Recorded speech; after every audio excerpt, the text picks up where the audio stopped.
What is going on, guys? Welcome back to the channel. Critical Overlord here. We're going to be talking about Scream 7 in this video here today. Big shout out to T-Kank for these new bits of information regarding Scream 7.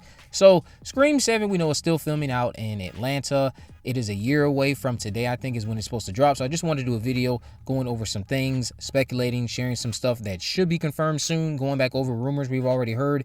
So for starters, Courtney, from what I'm hearing, Courteney Cox, who we know stars as Gale Weathers, from what I'm hearing, she has in fact rapped. She only shot for 10 days allegedly, which explains her recent sighting at a friend's wedding. Obviously, accommodations are made to work around actors' lives, so Gale's scenes allegedly have been completed and she is not expected back on set to finish up anything related to that character. This does not mean that Gale dies, but as I've stated before, this notion that every legacy character needs to or should always be present in these films starts to crumble when we also adopt the mentality also not die.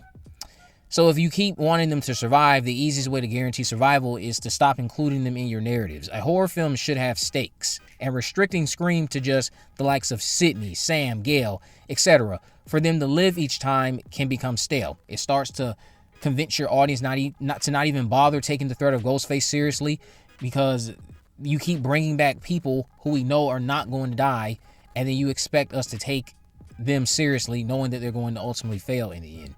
Yeah, you can sell me on the journey up to their inevitable demise, but that's why, again, I stress, I think it's more important to learn when to stop bringing characters back. Let them stay gone.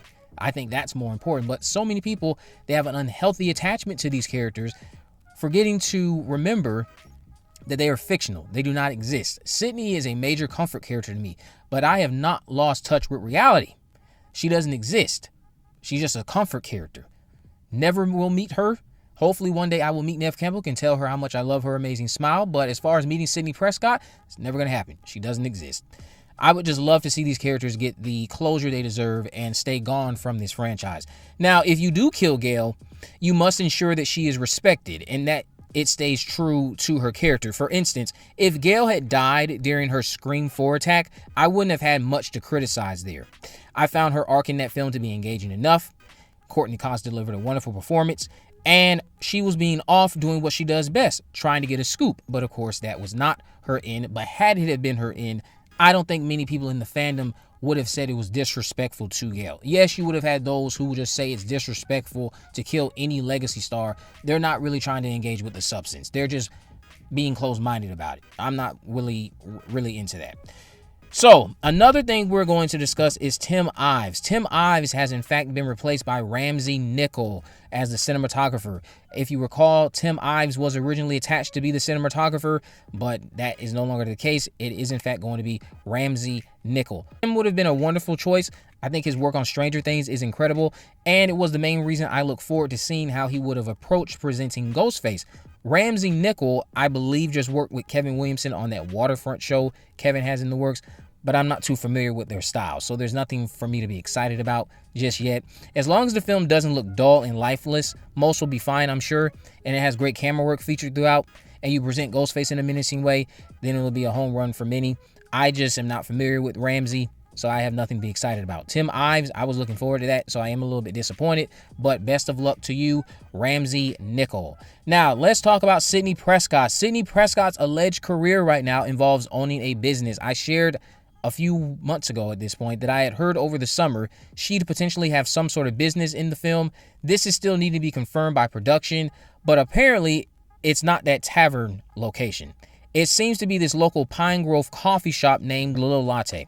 And according to what is present on set, Sidney's shop appears to be the only one not supporting the individual running for mayor of Pine Grove. Can't think of his name right now, but you guys out there who have seen the set photos, you know what I'm talking about. There's somebody running for some type of elected official position. But a coffee shop, to me, is more fitting than a tavern. A tavern could have worked, don't get me wrong, but the coziness of a coffee shop fits Sidney better than me. It can be quieter, gives more time to connect with customers, is less chaotic, etc. I'm not saying all coffee shops are like that, but many can be quite cozy and quiet, which matches Sidney Prescott more than a tavern, a loud location that can be more often chaotic, depending on how much traffic you have coming in. Again, not saying that coffee shops can't be the same way. But with Kevin Williamson at the helm, I believe he will take care of Sidney, in a small detail like her running a coffee shop. does reinforce that thought. Simple things like that just give me more hope that they are taking care of one of the best final girls to ever grace the horror genre. But again, actual confirmations come from cast and crew, not me. I will still just say that this is a rumor, but allegedly her coffee shop is the business and it's called The Little Latte. The biggest bit of evidence about this being Sidney's coffee shop is because of what transpires during an alleged chase scene. Big shout out to Craven Something Scary again. I'm starting to just connect some dots. He gave us our first look at Ghostface, and going off footage and descriptions I was sent from what transpired last night during filming, I believe Craven, a few days prior when he put out his video, managed to capture Isabel being chased by Ghostface. I think that's what Ghostface was up to in the first look Craven gave us. This is likely a sequence being shot in different sections, which would explain why Craven got shots of Ghostface chasing Isabel and shared those with us, but they allegedly were still filming a chase scene with Isabel yesterday too. Allegedly, Isabel, who plays Tatum, Sidney's daughter, runs through town similar to how Laurie Strode ran through town at the end of Halloween 1978. Broken glass is involved. She's banging on these different businesses, again, very reminiscent of Laurie Strode at the end of Halloween, and spends a great deal of time trying to get inside that coffee shop. Now, why on earth would she be trying to get inside that coffee shop that badly unless it belonged to your mother, the wonderful Sidney Prescott? So that's all we really have to go off of right now in terms of why this could be Sidney's business. More than anything, it's that chase scene and that detail that Isabel spends a great deal of time trying to get inside this coffee shop, almost as if she's hoping her mom answers and lets her in. I'm assuming that is what's going to transpire. Maybe Kevin Williamson gives us a little nod to Halloween H2O and we'll have some sort of face-to-face moment between Sidney and Ghostface, similar to how we got with Michael and Laurie in Halloween H2O. Not that they're going to do that. I just think that would be cool depending on how it's executed.